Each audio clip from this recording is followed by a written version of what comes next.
Hello and welcome to Inclusive Design 24 2025. We are back for another year and another 24 talks about all things inclusive design.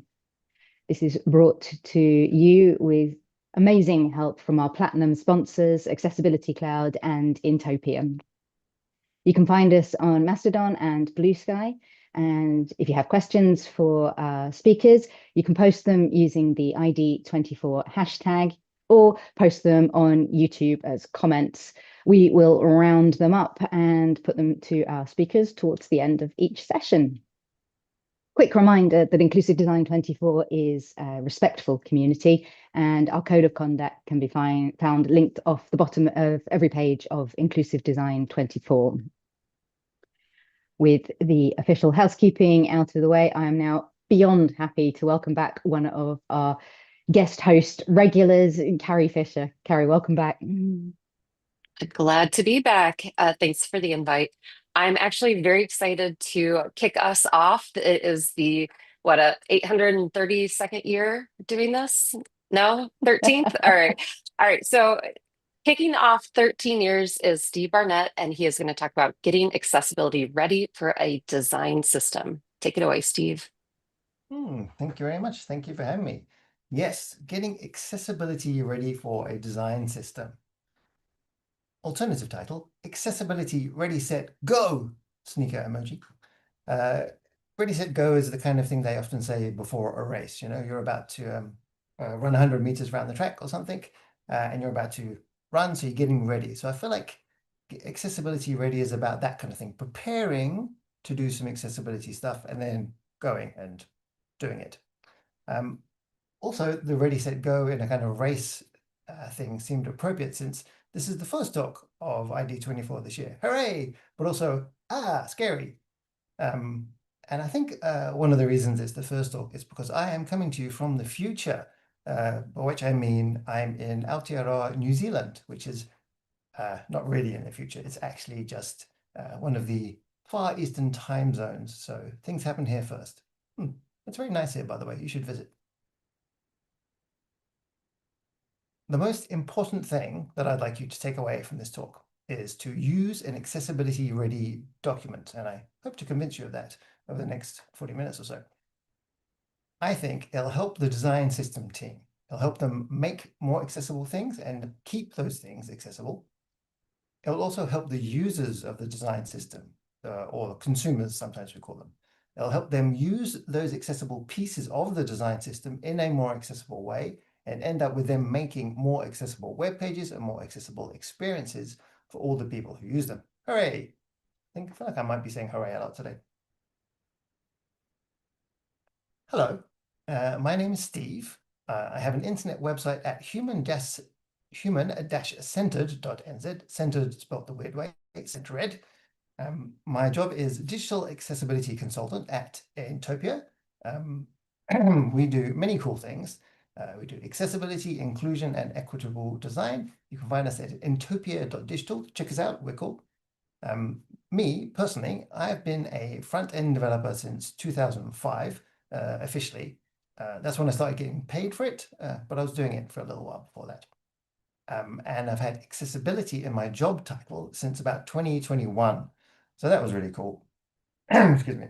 Before that, I was doing, like many front-enders, I was doing accessibility kind of as part of my job or sneaking it in here or there. But a few years ago, I started doing it full time. So my job was all accessibility all of the time, which hopefully proves I'm a massive nerd, in case I wasn't already clear. We're going to focus on a couple of things around design systems and accessibility, and I just want to kind of clear them up before I proceed. First thing is I'm going to be talking about web stuff, not mobile app stuff. This accessibility ready document that I'm going to talk about that I made with a team was for websites, not for mobile apps. And I'm a front-end developer, so I specialize in web things more than mobile native app stuff. So that's what I'll be talking about. Additionally, I'm going to be focusing on the components of a design system, not kind of the surrounding bits. So this is more about the buttons and the accordions and the date pickers and stuff. and less about kind of page layouts or whole forms. So the little pieces more than the whole big things, although obviously the whole big things are made up of little pieces. And this is more about development than about design. And again, this is partly because of what I know about and partly because of the team I was working with.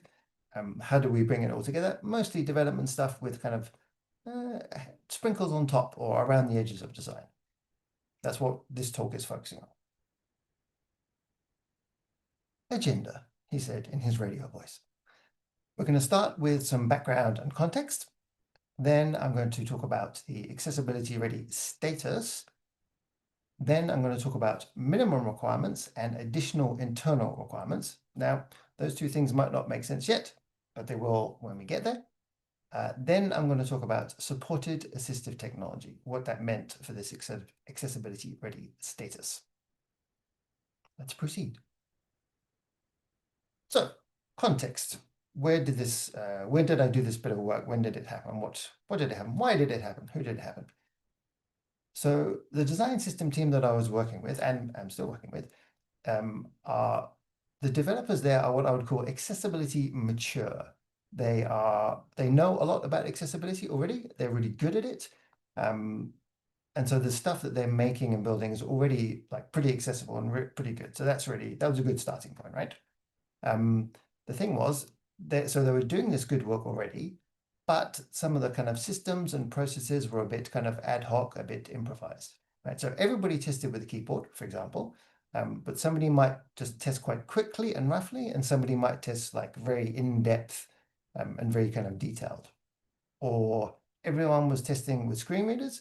Somebody might just test with VoiceOver and then ask for help with a different one, and somebody else might test with a kind of a whole wide range of desktop screen readers and mobile screen readers. So there was wasn't too kind of standardized, that kind of thing. What else? The documentation that the team had for consumers of the design system wasn't great. Now, this is not me being a jerk and judgy. This is what they told me. Like they know they've got the docs, but they need a bit of jiggling. They need a bit of improvement to be more useful for themselves, but also for the people using the design system. Another thing that I really liked was that this accessibility ready document was slightly aspirational.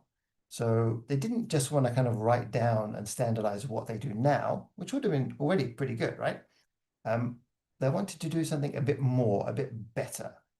And they wanted it to be a bit of a stretch, right? They wanted it to be achievable, not something ridiculous and 10 times more work than they already do. Just a bit more work, but doable, achievable. And maybe my favorite bit was that this was the team's idea. This was what they asked me to help them do, which I thought was especially cool and makes my accessibility, the cockles of my accessibility heart tingle. Is that a phrase? I suppose it's a phrase now. Now, I think that a good accessibility ready document is SHWP, SHWP. Now, I say that because not just because I like making stupid acronyms and making swishy noises with my mouth, but because hopefully it's useful. A good accessibility ready document is short. So it's more of an outline of the whole thing than a kind of 10-page monster. It's kind of a sketch of the whole thing rather than fully detailed in every particular aspect of it. And I've got a little fast forward emoji here to remind me that we'll come back to this in a minute in detail. But for now, short. What else? Well, a good accessibility ready document is helpful. It should improve the level of accessibility of the components and the web pages using the components, and it should offer support for people who want to make more accessible things using the design system. It should be helpful.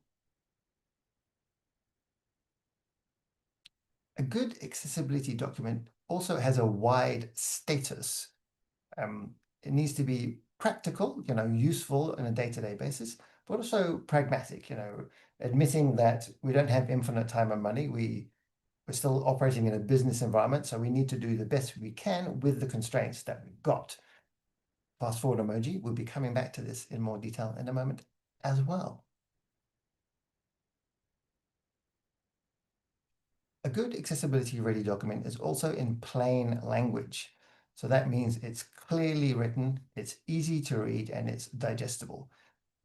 We do need some kind of technical terms in there somewhere, right? Because we're doing technical work, but we don't want it to be filled with jargon or to be, huge walls of text and not really easy to kind of read your way through. We want it to be clear, we want it to be easy, and we want it to be digestible, like an accessibility snack.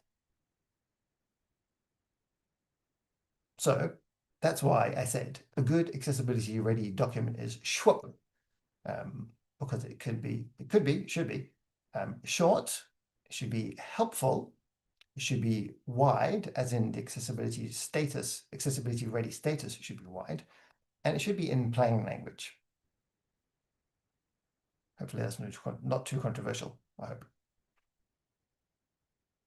Okay, so why short? Why not have a 20-page kind of accessibility ready document just to make sure it's like always super accessible?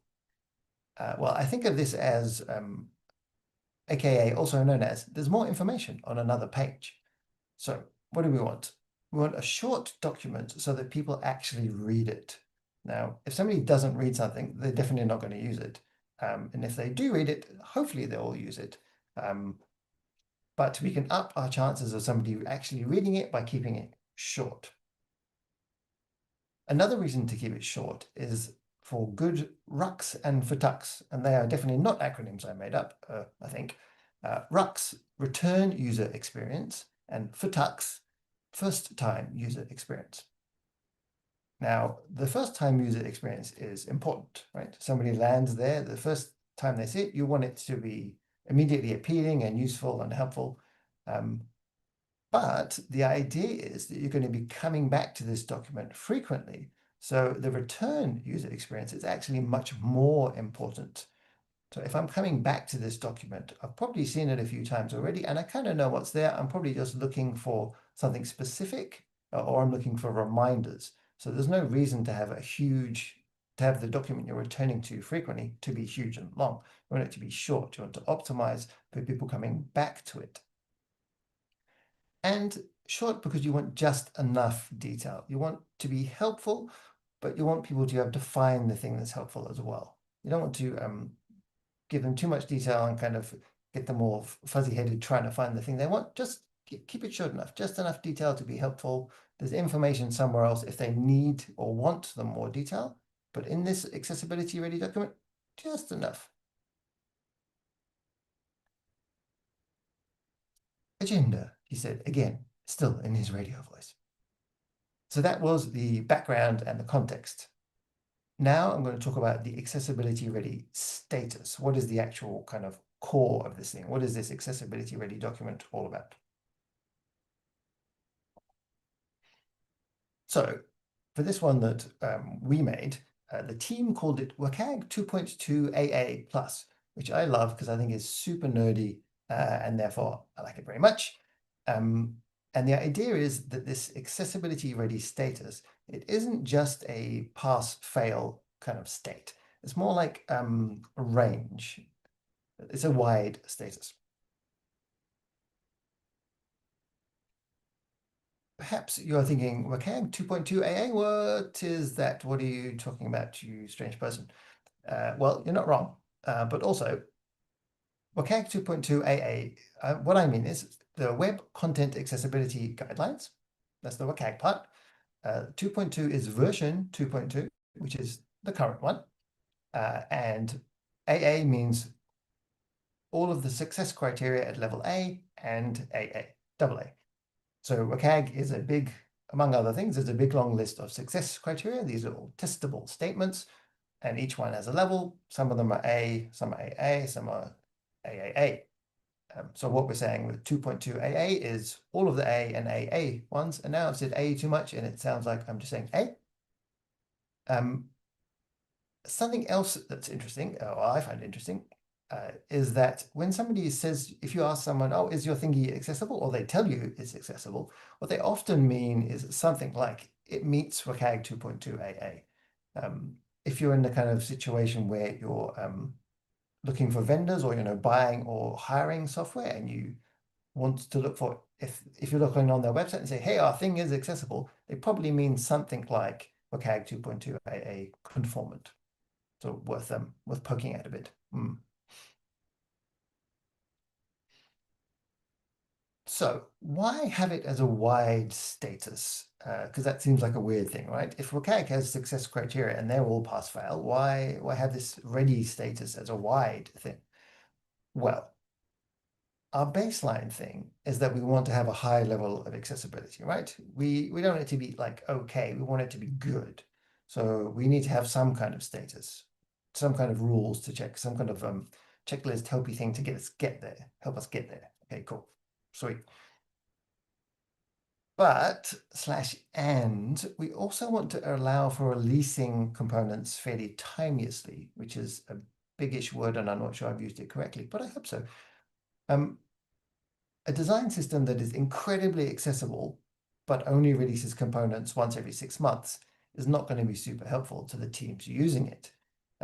So we need to make some kind of, not necessarily compromise, but some kind of movement and jiggle to say, cool, we do want to release components frequently enough to keep our consumers happy and for them to be able to make good websites for our customers. But we also want all of these components to be accessible. So there's a bit of a contrast or a compromise or a pragmatism, let's say, there. Another but and is that we want to allow for improving the components of the design system over time. Now, we might want to do that now, or we might want to do that later.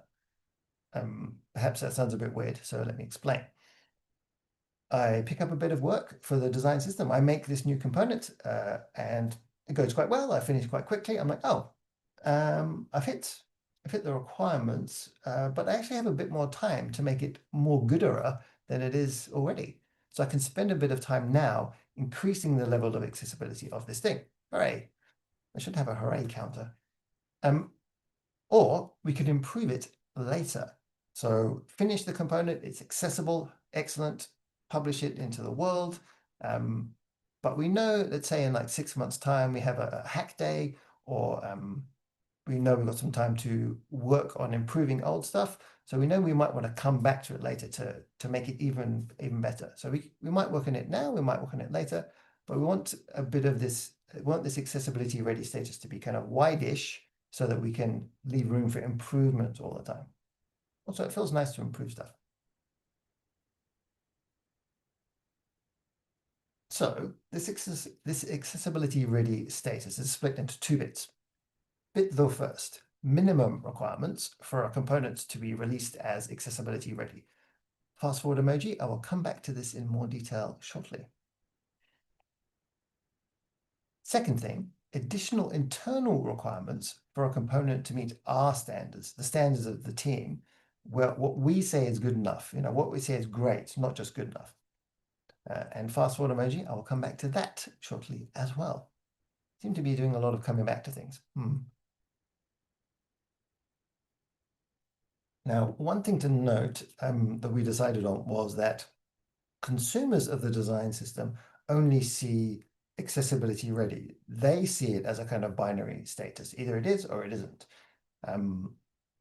The idea there is to not put the weight, the cognitive weight of worrying about how accessible something is on the consumers. They can just look at a component, see it's marked accessibility ready, and then just use it and be happy and make it wonderful things. So the point of it is that any updates we make to these components is either going to maintain the current level of accessibility or it's going to improve it. So as far as the consumers are concerned, it's either the same or better. So it doesn't really matter, hopefully, it doesn't matter to them whether it's accessibility ready or accessibility more ready. They just know once it's released, they can use it and it's accessible if they use it in the right kind of way. Nice. Agenda. That was the accessibility ready status, this wide status that I was talking about. Now we're going to go into a bit of detail on the minimum requirements. This is a chunky section, by the way, forewarned.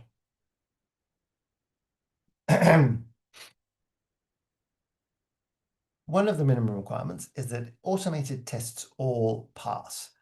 Now, there's a lot to unpack there, but remember, the accessibility ready document is short. So this is just a reminder for something, and elsewhere we go into details about what all those tests are and how we test and all this kind of thing. Automated tests can't cover everything. That's fine. We don't expect them to. We use them knowing what they can and can't cover well. What this reminds us in the accessibility ready document, automated tests all pass. What it reminds us is we have to have automated tests and they have to all pass. You can't write some and then be like, oh, well, it doesn't pass, never mind. Like, no, none of that funny business. Some automated tests and they've all got to pass. Now we know that the automated tests can't cover everything. So we also do manual testing. One of the minimum requirements is that manual tests all pass across our supported assistive technology. Fast forward emoji, I'm going to come back to supported assistive technology later. And again here, we don't go into detail in the accessibility ready document about all of the manual tests we do, but we do have that somewhere else. Like, here's all the things we do testing for the keyboard. Here's all the screen readers we test with and how, and this kind of thing. But in this document, don't forget, you've got to do manual tests and they've got to all pass. You've got to do it across all of our supported assistive technology. Another minimum requirement is WCAG 2.2A and AA success criteria all passed or all met. So we're saying like, cool, official accessibility, we're getting our baseline from a standard, meeting that, and we're happy. Additionally, so a bit more than just the WCAG, we say there are no high severity usability issues. So what does that mean? What do I mean by usability issue here? So these are things that cause problems for people that we know are issues for people using websites, but aren't quite, for some reason, kind of covered by WCAG. There's not a loophole, maybe a loophole, but there's a bit of a gap. But we know from experience, we know from usability testing that this issue is going to be a problem for real human beings. So we're going to make a note of it and we're going to fix it before we release this component into the world, into the wild world, into the wild, wild west, into somewhere. So a little example of a high severity usability issue might be something like focus indicators are not visible in Windows high contrast mode or contrast themes in Windows 11. This normally, if you're interested, this normally happens because a focus indicator is done with a CSS box shadow, which Windows high contrast mode removes along with other things. So WCAG does talk about focus indicators and it does talk about the visibility of them. But it doesn't quite cover the kind of Windows high contrast mode situation, if you like. So we want to flag this issue and we want to fix it, and we're going to mark it as high severity because if you're a sighted person using a keyboard and Windows high contrast mode and you can't see where you are, that's a pain in the pain. So we're going to mark it and we're going to fix it, but it's not quite a WCAG issue. What else? Okay, clear and concise documentation is present. And again, like with all of these statements, potentially a lot to unpack, but this is a reminder. You have to have documentation. It has to be clear and it has to be concise. It's got to be good reading and it's got to be short, succinct, but also helpful.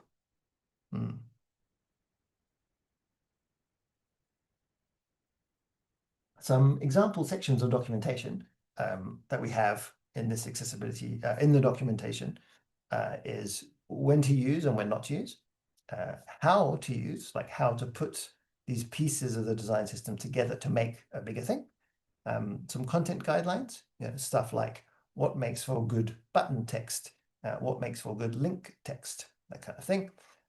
And then depending on the component, a special accessibility section, like anything accessibility specific, or if we're using some ARIA in this component in the code, why are we using it now instead of something else, that kind of thing. So these are some example sections, short, sharp sections to clearly communicate what's going on and why.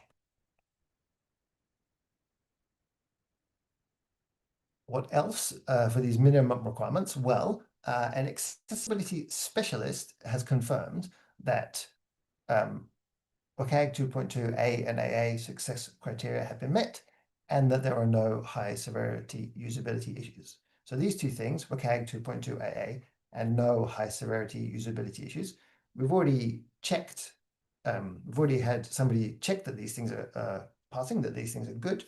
But what we're saying here is an accessibility specialist has confirmed these things, essentially like a peer review by an accessibility person. Perhaps you're thinking, accessibility specialist, who is that?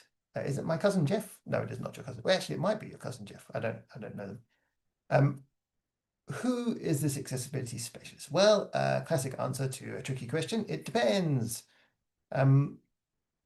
Ideally, what we want in this situation is a person who's a full-time accessibility person, like it's in their job title or it's most of their job.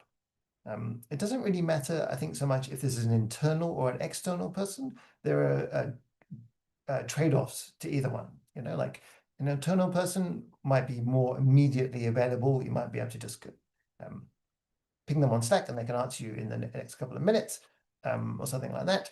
And you build up a relationship over time. An external person, that can happen too. The benefit of an external person might be that they might be more objective and they might be able to give you a wider kind of context of other companies and other design systems. So there's a bit of a trade-off. But the important thing is somebody who's quite deeply knowledgeable in accessibility and can give you a solid kind of reasoning and review of the stuff that you've done. This could be an accessibility champion or someone similar as well.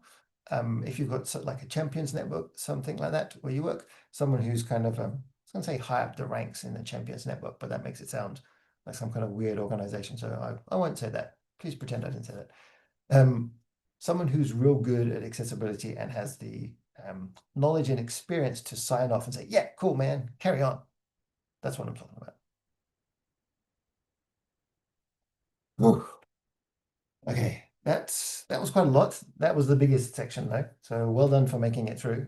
If you did make it through, and yeah, kind of a short. I'm going to have another sip of tea. Cheers.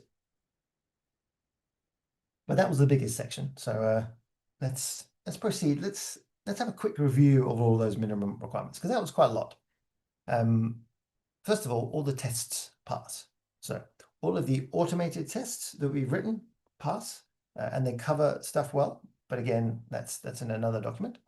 All of the manual tests pass as well. We do them and they pass across our supported assistive tech. What else? WCAG 2.2 AA plus. So that means all of the WCAG 2.0 A and AA success criteria are met, and there are no high severity usability issues. That's the little plus. What else? Good docs, clear and concise documentation. So we've done good work and we've written down what we've done so that future us and other people can see the details. And something like a tiny audit, an accessibility specialist or someone who does a lot of accessibility has given us a quick peer review so that we know that we're on the right track and staying on the right track. Okay, whew. That was minimum requirements. Now let's go through additional internal requirements. Oh, and I forgot to say agenda in my radio voice. Agenda. Additional internal requirements. So what we decided to do was kind of pull in some AAA success criteria. This is a little bit under construction. We might be kind of putting in one more, we'll see. But the three that are there at the moment are 1.4.6 contrast enhanced. That's the one that talks about text being 7:1 contrast ratio instead of 4.5:1. Also, 2.4.13 focus appearance. That's the new one that talks about the kind of area and contrast of the focus indicator, not just it has to be there or not, but the detail of it. And also 2.5.5 target size enhanced. That's the one that's instead of just saying Yeah, make it kind of biggish and leave some space around it. This enhanced version says, no, 44 pixels, please. What else? Well, we also say for these additional internal requirements that any medium or low severity usability issues have to be resolved or prioritized. So in the minimum requirements, we say any high ones are fixed, any high severity ones are fixed. In these additional requirements, the stretch of this wide status, we're saying low and medium ones need to either be resolved or prioritized. And that's a careful wording. Resolved, meaning we fixed it, we found the problem, then we fixed it, or prioritized, meaning we have a specific plan for fixing it. You can't just chuck it on the backlog and forget about it. That's very important.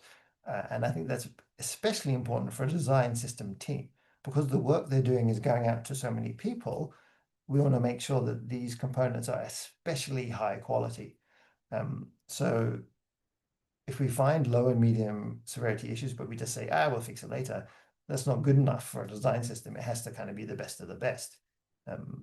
So this prioritized word is to kind of catch you and say like, no, there's no kind of a get out of jail free card here. There's no escaping these low and medium severity issues. We've got to fix them too. Yeah.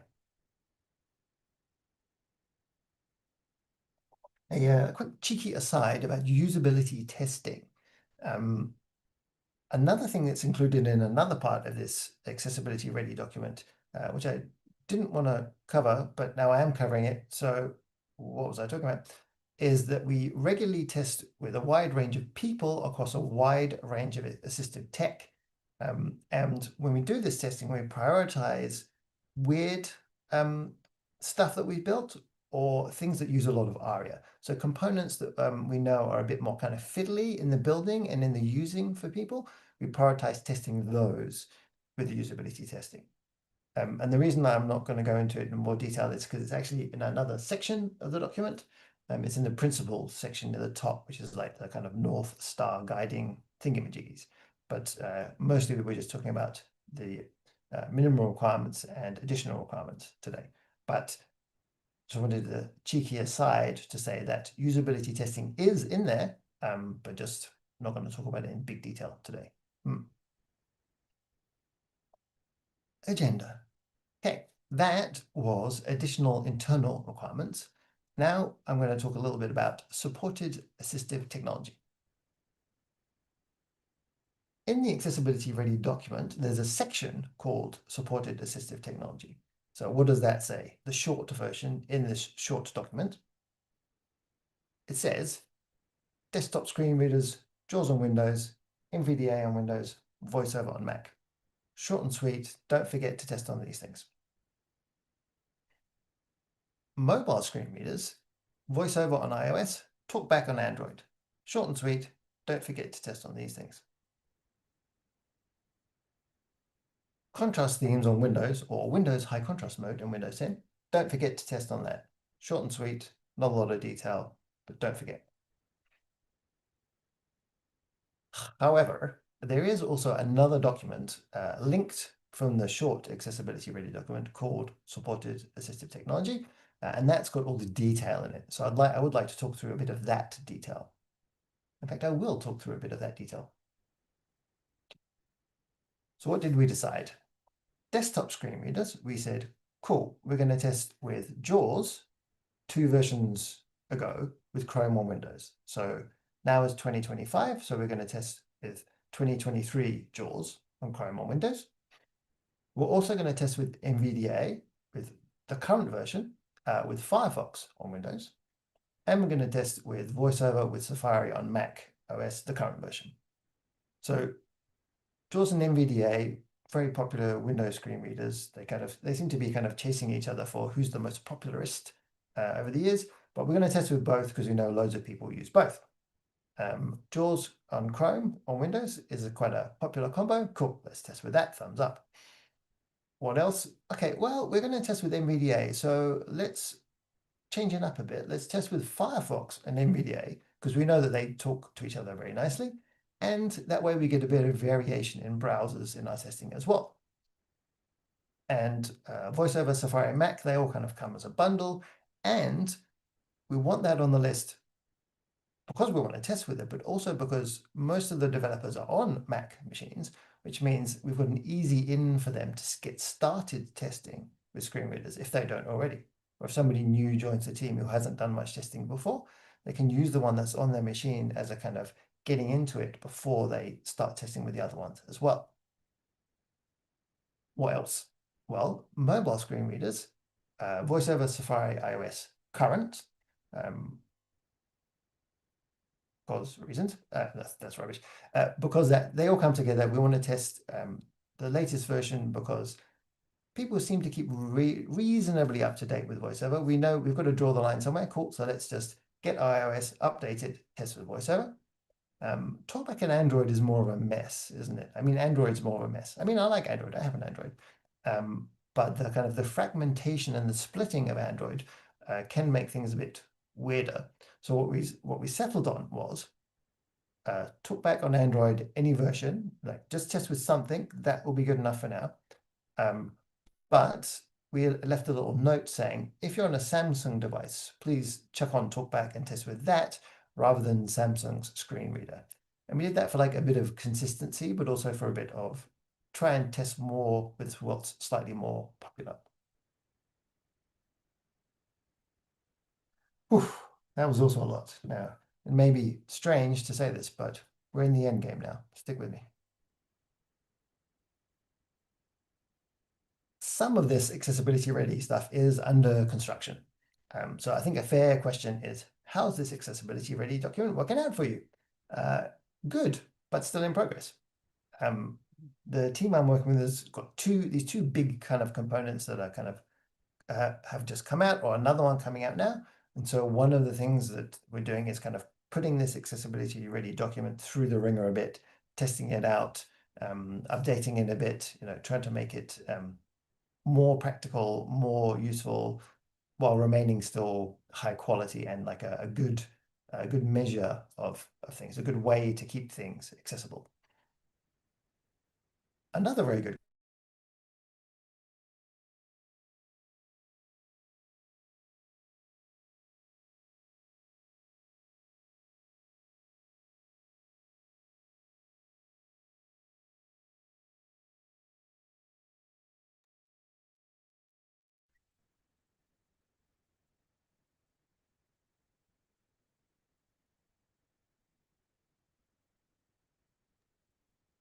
Folks, it looks like we might be experiencing a technical difficulty.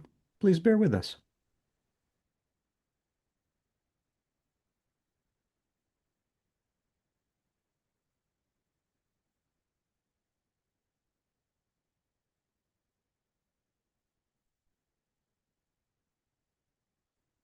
I don't know what happened.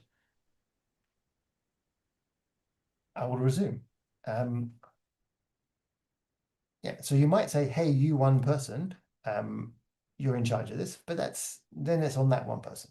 So instead, if you say, hey, it belongs to the team, well, that's good, but that also has a drawback. Now it feels like no one's in charge.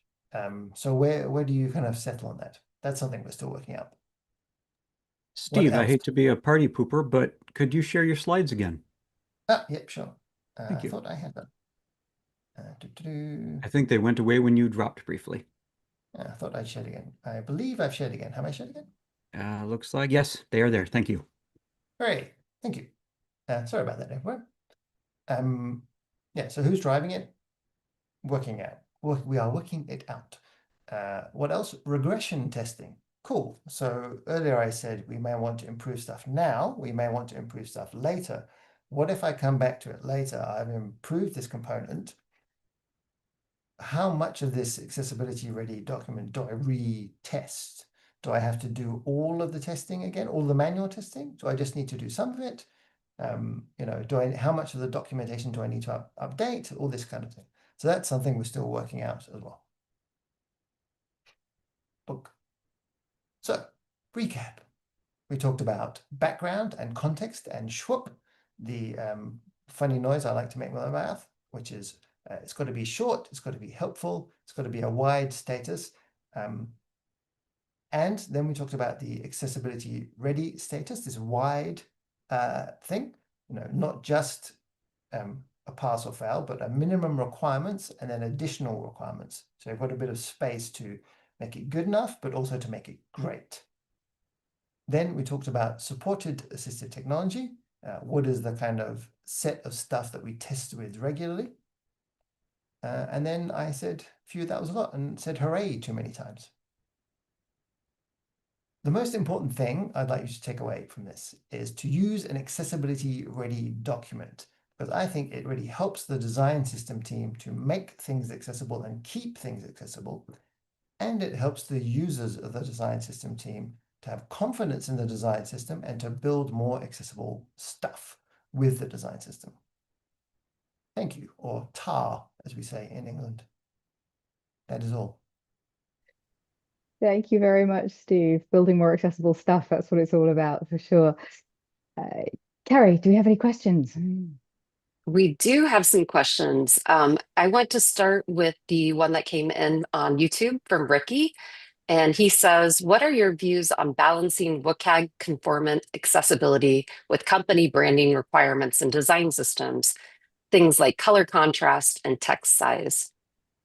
Yes, always tricky. Being an accessibility nerd, I try and ride the hard line of it must comply. But you do need to balance and be pragmatic. So I think in the long term, we've got to steer it to the place where it's, if it's colors and contrast on branding and stuff, we've got to steer it to the place where, well, people can see it. That's what that's for. But that doesn't mean we need to fix it immediately today. It might mean we work on it over the long term. Yeah. Yep, totally makes sense. We also had a question that came in from Jesse. Maybe I can sneak it in here. How do you decide when and what to do beyond the basic WCAG? Like this calls for extra support. So why, or how did you get there? What type of enhancement beyond the standards? Do you mean how did we decide what was in that additional internal requirements? Correct. Yeah. I think that's Yeah. what he's asking. Mhm. Yeah, nice. Well, we talked about it a bit. The team was deciding where they wanted to improve, and they were deciding like, oh, what are the things that we want to do? Like, we don't want to just cover the baseline, right? The WCAG covers the baseline. We want to do more. So one thing we did was to look at WCAG and be like, okay, cool. Well, we're meeting AA, but there is a bunch of AAA, and like we can kind of meet some of them. Some of them we might meet already. So that was one thing. The other thing was, like I said, the team is really accessibility mature. So they wanted to, do official conformance, but they also wanted to improve usability. So we're like, cool, what things are in that particularly kind of gray space of, is this an accessibility thing or is it a usability thing? Or even better, like, why can't it be both? So there were lots of things like that we looked at. And something we're doing at the moment, as well as doing more usability testing to see what issues come up there and what can we learn from those and pull those into that extra gap between just kind of basic conformance to a CAG and making it really usable and excellent for everybody who wants to use it. Yeah, that's amazing to hear. Definitely a pretty exciting adventure. It sounds like you all are on. We did have another one that came in from YouTube, if you are open, Yeah. from Robert. He's asking, are these accessibility ready criteria scored as binary values on some scale or like by number? So I have dabbled with scoring type things in a different different role / job. So I think what we're kind of landing on is that each of these thingies, like all automated tests must pass. Technically, it's a pass-fail thing, right? Either they do or they don't, but there's a lot of nuance even in that, right? So there's like, well, how many tests do you have? What are you testing? Or the manual tests, like, did you test with the keyboard? Yes, no. You could look at it like that, but then, well, what did you test? Did you actually tab through the whole page? Did you check kind of arrow keys on combo boxes and this kind of thing? Or testing with a screen reader, like did you only test in forms mode? You know, did you do a bit of testing in browse mode? You know, there's a lot of extra stuff that you can do. So I think although the statements in the document could easily be interpreted as kind of pass-fail binary things, the nuance of it underneath is where the trickiness and the kind of the talking it out comes in, I think. That totally makes sense. If you have, humor me, I do have a question too. How, and I don't know if you touched on this too deeply, but what would cause you to re-audit a component? Like you say, this is ready, or even like how does it expire? Like at what point do you say, I need to go back and recheck? Yeah. Well, for this team, it's something that we're still thinking about and discussing. And again, I feel like this is a very kind of spectrumy thing, you know, like if I change a component, if I just fix the typo, you know, or if I fix the if I just kind of improve something a little bit, do I need to redo all of the testy tests? Maybe, but probably not, you know. But if we released it and then we find a bug, maybe an accessibility bug, maybe not. But if we change some of the behavior of it, for example, well, we definitely want to go back and test that, because like we might have accidentally changed something that makes it worse, or broken something. Definitely not talking about my own experience as a developer, because I, of course, never did that. That was sarcasm. I did that all the time. Uh, so what I heard you say is it depends. Yeah, I think, wait, I have a slide for that. Hang on, here we go. Uh, I have a secret post credits sequence, which is, it depends. I Because that is the best answer to every question, because it's the truest answer, but also strangely unsatisfying. I think there's an interesting conversation going around that's sort of related to this out there in the accessibility profession and community at the moment around can a component in a system in its own right claim any kind of conformance with WCAG, because obviously a component has to be deployed. Sometimes it'll be changed in and of itself, labels, states, whatever, might be changed, sometimes not, but of course it also has to exist inside a wider context. Do you have any thoughts on that? Yeah, it's real tricky, isn't it? I Mhm. think can a component be called conformant? No, because that's very definitive, isn't it? Probably not. That's better. Because it depends so much on the context, on how you use it. You know, like this may be going in a weird direction. Like a knife, is a knife bad because you can cut someone with it? No, because you can cut vegetables with it. It depends entirely on how you use it. Depends on where you stick it. And I feel like, I don't know, I was going to say, I don't think that components are like knives. That's a bad example. But yeah, it depends so much on how you use it. It's a building block. You can't say a brick is good or bad, because you could build any kind of building with it. Yes, you're absolutely right. And do you think there's a role for design systems to play in, flagging that, I guess, if you like, or at least, with the handover to what happens after the components are deployed, in context? Oh yeah, absolutely. So what we recommend, so this accessibility ready document has lots of other little pieces in it, and one of them says, like, we're giving you components that are as accessible as we can make them, but it still depends on how you use them and how you put them together. And the web page that you make with these components will still need to be tested as a page. It's not enough to have accessible building blocks. You have to have an accessible page. Testing that is separate, or is a bigger part of just testing the components on their own. Yep, no, absolutely agree. And that just about brings us to time. So, Steve, thank you very much. It was a fantastic opening talk for Inclusive Design 2025. Thank you also to Carrie for being an amazing guest host, as always.